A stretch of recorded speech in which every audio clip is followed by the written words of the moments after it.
R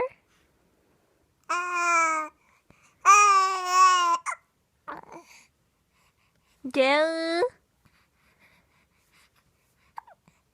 giống mẹ tao.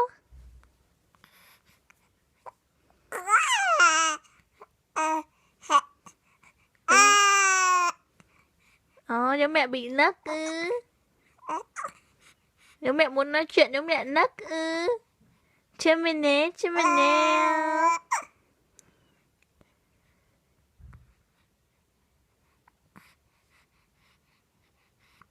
Mẹ thương con tá tán.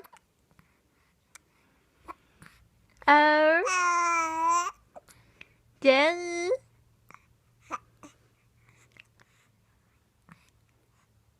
chữ hoa của mẹ.